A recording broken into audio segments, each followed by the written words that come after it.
Hello दोस्तों, स्वागत है आपका हमारे यूट्यूब चैनल में। और आज हम लोग पढ़ने जा रहे हैं राज्य विधायिका। ठीक है, तो जल्दी जल्दी पढ़ते हैं। राज्य विधायिका का निर्माण।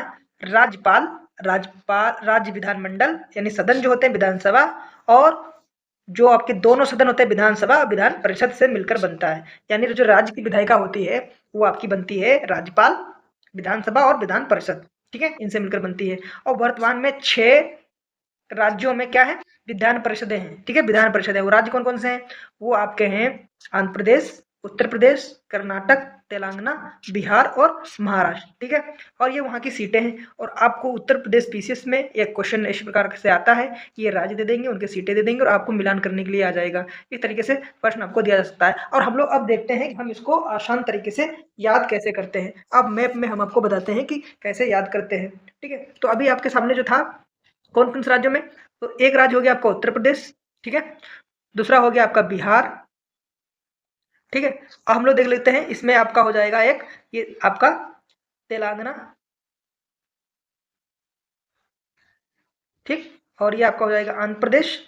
ठीक, महाराष्ट्र, और ये आपका कर्नाटका। ठीक है, और कौन से बचे हुए हैं देखते हैं। और आपका जम्मू कश्मीर है इसमें नहीं है। ठीक है, तो आपके यहाँ पर 6 राज्य हैं। तो देखिए, 6 राज्य याद करने का सबसे बढ़िया तरीका देखो। 6 राज्य कैसे, ये देखो दोनों पास में है, ये दोनों पास में है, और ये दोनों पास में है। कितना आसान है। यानी यूपी, बिहार, महाराष्ट्र, कर्नाटक, तेलंगाना और आंध्र प्रदेश। ठीक है दोस्तों, तो 6 राज्यों आपको याद हो गए होंगे। अब हम लोग इनकी सीटें देख लेते हैं। अब इनकी सीटें कैसे याद करेंगे, तो अब देखो सीटें हम लोग भर देते हैं। तो हम लोग भर लेते हैं कि उत्तर प्रदेश में, सॉरी आंध्र प्रदेश में कितनी सीटें हैं। आंध्र प्रदेश में आपकी जो सीटें हैं, यहाँ पे से मिला के रख लेते हैं। तो आंध्र प्रदेश में आपकी सीटें हैं, उत्तर प्रदेश में 100 सीटें हैं। ठीक है, आंध्र प्रदेश में आपकी 58 सीटें हैं। आंध्र प्रदेश में आपकी 58 सीटें हैं। और आपकी कर्नाटक में 75 सीटें हैं। और आपकी तेलंगाना में 40। और महाराष्ट्र में कितनी सीटें हैं, 78। और बिहार में 75। तो इस तरीके से आप इसको याद याद रखेंगे। ठीक, चलिए हम लोग आगे बढ़ते हैं।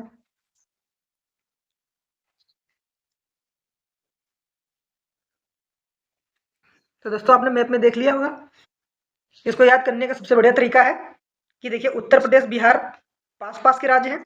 आंध्र प्रदेश और तेलंगाना देखो मिली हुई इनकी सीमा है। और महाराष्ट्र तथा कर्नाटक। ठीक, आगे हम लोग पढ़ते हैं। विधान परिषद, अनुच्छेद 169 के अनुसार संसद विधान परिषद का गठन विघटन कर सकती है। संसद यानी जो केंद्र में संसद है वो विधान परिषद का गठन भी कर सकती है, उसका विघटन भी कर सकती है, यदि संबंधित राज्य की विधानसभा द्वारा इस संबंध में संकल्प को विधानसभा के कुल सदस्य के बहुमत एवं उपस्थित मत देने वाले सदस्यों कम से कम 2/3 बहुमत से पारित किया जाए। ठीक है, यानी आप ऐसा समझ लीजिए, जैसे हम उत्तर प्रदेश राज्य में रहते हैं। उत्तर प्रदेश की जो विधानसभा है, वहाँ के लोग जितने भी वहाँ पर उपस्थित लोग हैं, जितने लोग वोट दे सकते हैं, उनके यदि 2/3 बहुमत से ये पारित कर दें कि एक विधान परिषद की गठन की जानी चाहिए, तो वहाँ पर संसद होती है, विधान परिषद का निर्माण कर देती है। अभी उत्तर प्रदेश में तो विधान परिषद है।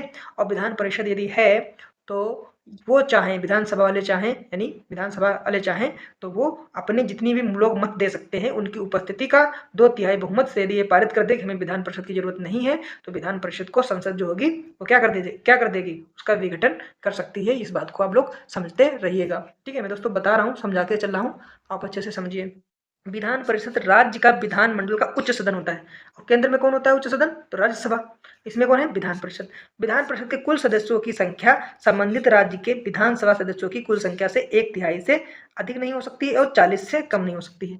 ठीक है, 40 से कम नहीं हो सकती है और 1/3 से विधानसभा के कुल सदस्यों से 1/3 से अधिक नहीं हो सकती। ठीक है, विधान परिषद का सदस्य बनने के लिए न्यूनतम आयु कितनी होनी चाहिए, 30 वर्ष है। न्यूनतम आयु कितनी है, 30 वर्ष। ठीक है, विधान परिषद एक स्थायी सदन है, कभी भंग नहीं होती है। जैसे राज्यसभा भंग नहीं होती है, तो ऐसे भी भंग नहीं होती है। ठीक, विधान परिषद के प्रत्येक सदस्य का कार्यकाल 6 वर्ष होता है, परंतु 1/3 सदस्य अपने कार्यकाल पूरा करके अवकाश ग्रहण करते हैं, उनके स्थान पर नवीन सदस्य निर्वाचित होते हैं। ठीक है, ये चीज ध्यान रखिएगा। विधान परिषद के सदस्य का निर्वाचन अप्रत्यक्ष रूप से होता है।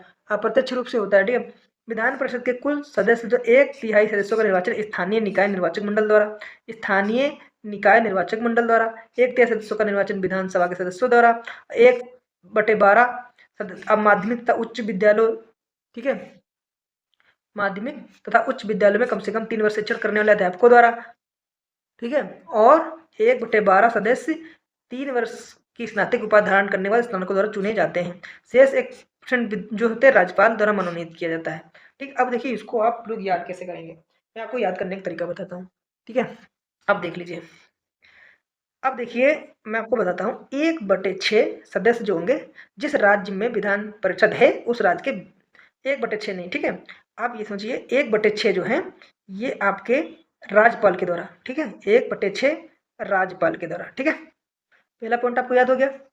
एक पॉइंट हो गया कि 1/6 सदस्य राज्यपाल उनको क्या करेगा, मनोनीत करेगा, ठीक है, और वो मनोनीत कहाँ से करेगा भाई, कहाँ से मनोनीत करेगा, तो मनोनीत करेगा, देखिए साहित्य, कला, विज्ञान, ये सब्जेक्ट हम लोग पढ़ते हैं तो इससे ध्यान रखिएगा, और एक सहकारिता आंदोलन और समाज सेवा, ठीक है, 5 जगह से ये 1/6 ये क्या करेगा, मनोनीत करेगा, ठीक है।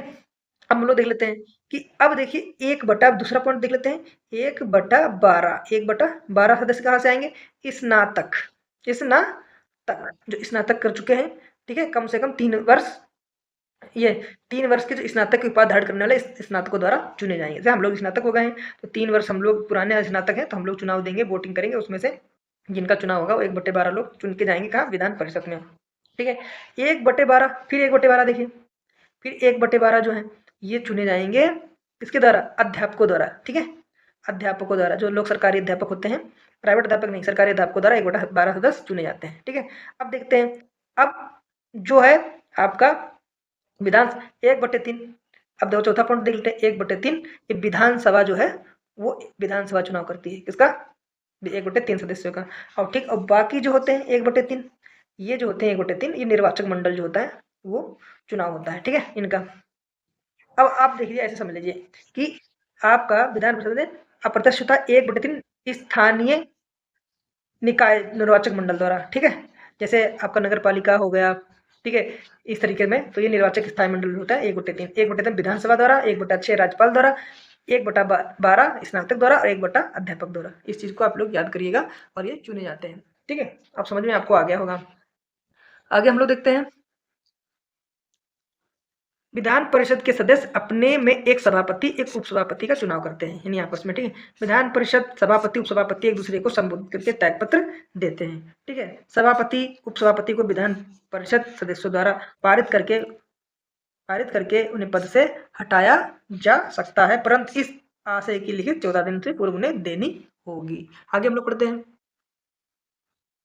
विधान परिषद हम लोग पढ़ चुके हैं, अब हम लोग पढ़ते हैं विधानसभा। तो विधानसभा को निम्न सदन कहा जाता है, ठीक है, और अनुच्छेद 170 के तहत विधानसभा की संरचना का उल्लेख किया गया है, किसके तहत, अनुच्छेद 170 के, और 169 के तहत विधान परिषद का, ठीक है। विधानसभा का कार्यकाल 5 वर्ष का होता है, विशेष स्थिति में राज्यपाल विधानसभा पूर्व भी भंग कर सकता है, विशेष स्थिति होगी तो क्या करेगा, राज्यपाल 5 वर्ष पूर्व भंग कर सकता है। विधान परिषद निर्वाचित सदस्य होने के लिए न्यूनतम आयु 25 वर्ष होनी चाहिए, बल्कि उस विधान परिषद में 30 वर्ष होनी चाहिए। विधानसभा सदस्यों द्वारा चुनाव वयस्क मताधिकार द्वारा प्रत्यक्ष रूप से किया जाता है, ठीक है। प्रत्येक राज्य में विधानसभा में अधिकतम 500 तथा न्यूनतम 60 सदस्य हो सकते हैं, ठीक है। नोट जो है अपवाद है गोवा और मिजोरम, जिसमें 40 और सिक्किम में 32 विधानसभा सदस्य निर्धारित हैं, ध्यान रखिएगा, ठीक है। अब हम लोग आगे पढ़ते हैं, यहां से पढ़ते हैं, विधानसभा के सदस्य अपने में एक अध्यक्ष एक उपाध्यक्ष का चुनाव करते हैं। अब दोनों सदनों में एक चीज देखी, उपाध्यक्ष और अध्यक्ष का चुनाव आपस में ही लोग कर लेते हैं, जैसे सभापति और उपसभापति का चुनाव जो सदन के लोग, विधान परिषद के सदन के लोग थे वही कर लेते थे, और विधानसभा में भी यही होता है कि एक अध्यक्ष उपाध्यक्ष का चुनाव लोग आपस में कर लेते हैं, ठीक है। कोई अब देखो यहाँ पे कथन तुम्हें फंसाने के लिए कह सकता है कि विधानसभा के सदस्य का चुनाव और क्या बोलते हैं अध्यक्ष जो है वो राज्यपाल निर्वाचित करता है, तो इस तरीके से क्वेश्चन आएंगे तो आप समझ लीजिए गलत है, ठीक है। कोई विधेयक धन विधेयक है अथवा नहीं इसका निर्णय कौन करेगा, विधानसभा का अध्यक्ष करेगा, ठीक है। और विधानसभा अध्यक्ष सदन में किसी विषय पर सामान्यतः मत नहीं करता है, परंतु बराबर होने की दशा में वो निर्णायक मत दे सकता है। तो ये पॉइंट देखिए आप याद कर लीजिएगा, बहुत ध्यान रखिएगा। मैं देखो कहीं कहीं पे जो बहुत ज़्यादा इंपॉर्टेंट होगा, मैं देखो एग्जामिनर बनूंगा तो ऐसे क्वेश्चन ही ज़्यादातर दूंगा आपको, ठीक है। तो एग्जामिनर जो होते हैं ना वो बहुत फंसाते हैं, तो ये ध्यान रखिएगा कि कोई देखो विधानसभा का अध्यक्ष किसी भी सदन में सामान्यतः मतदान नहीं करता है, परंतु बराबर मत होने की दशा में निर्णय मत दे सकता है, ठीक है। आगे देखते हैं, विधानसभा अध्यक्ष उपाध्यक्ष एक दूसरे को संबोधित कर अपना हस्ताक्षर द्वारा लेख त्यागपत्र दे देते हैं। ठीक है, जैसे अध्यक्ष को त्यागपत्र देना है तो उपाध्यक्ष को देगा, उपाध्यक्ष को त्यागपत्र देना है तो अध्यक्ष को देगा। ठीक है, अध्यक्ष और उपाध्यक्ष विधान सदस्यों द्वारा सामान्य बहुमत से हटाया जा सकता है, केवल 14 दिन पूर्व उनको सूचना देनी होगी। भाई देखो, तुम ही हो, तुमको एकदम से घर से, अभी तुम किसी में किराए पर रह रहे हो, ठीक है, तुमको घर से गए भैया कल खाली कर लो तुरंत, तो तुम क्या कहोगे, यार बता देना चाहिए था, दूसरा कमरा देख लेते। ठीक है, तो ऐसे ही यहाँ पर उनको 14 दिन पूर्व सूचना देनी होगी कि हम लोग आपके खिलाफ बहुमत लेके आ रहे हैं और आपको हटा रहे हैं। ठीक है, विधानसभा की बैठक के लिए गणपूर्ति 1/10 है। ठीक है, 1/10 यानी कुल सदस्यों का 1/10 लोग वहां पर होने चाहिए। जैसे मान लेते हैं कि मान लो किसी भी राज्य में जैसे विधानसभा की सीटें जो है 100 है। ठीक है, 100 है तो इसका 1/10 क्या है, 10। तो विधानसभा में 10 लोग मौजूद होंगे तो वो चलेगा आगे। ठीक है, फिलहाल 100 से ज्यादा ही होती है। आगे हम लोग बोलते हैं विधानमंडल के कार्य और शक्तियां।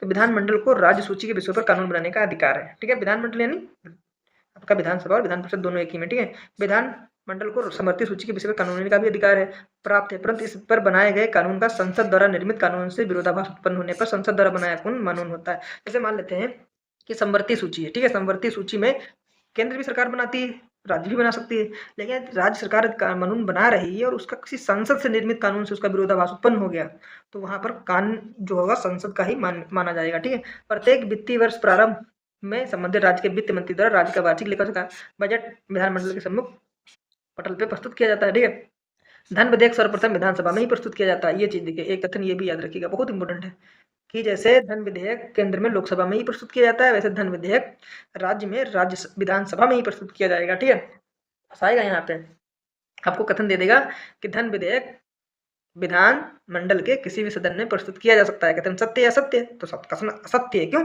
क्योंकि सर्वप्रथम विधानसभा में ही प्रस्तुत किया जाएगा। ठीक है, धन विधेयक द्वारा पारित होने के पश्चात विधान परिषद में भेजा जाएगा बाद में। ठीक है, यदि विधान परिषद द्वारा कोई धन विधेयक 14 दिन के भीतर यदि वापस नहीं किया जाता है तो उस धन विधेयक को दोनों सदनों द्वारा पारित मान लिया जाता है, उसे राज्यपाल के पास हस्ताक्षर करने के लिए भेज दिया जाता है। मान लीजिए कि धन विधेयक है और उसको प्रस्तुत किया जाएगा सबसे पहले विधानसभा में। अब विधानसभा में भाई चर्चा हो गई, उसको भेज दिया गया विधान परिषद के पास। ठीक है, तो विधान परिषद के पास भेज दिया गया, विधान परिषद ने देखा कि हमें बहुत चीजें भाई यहाँ पे पसंद नहीं आ रही, तो अब ये दोबारा वापस तो भेज नहीं सकते, तो इन्होंने क्या किया, 14 दिन उसको रोक लिया। और इन्हें 14 दिन के अंदर अपना कोई मत नहीं दिया ना, तो क्या होगा, उस विधेयक को पारित मान लिया जाएगा और उसे राज्यपाल के पास भेज दिया जाएगा। ठीक, चलो हम लोग आगे बढ़ते हैं।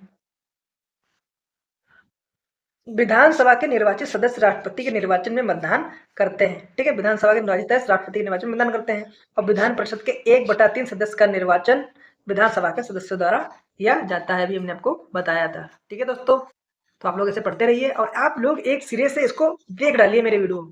कम से कम आपके मन में ये तो हो जाएगा कि आपने एक बार पॉलिटी को ऊपर सिरे से पढ़ लिया है।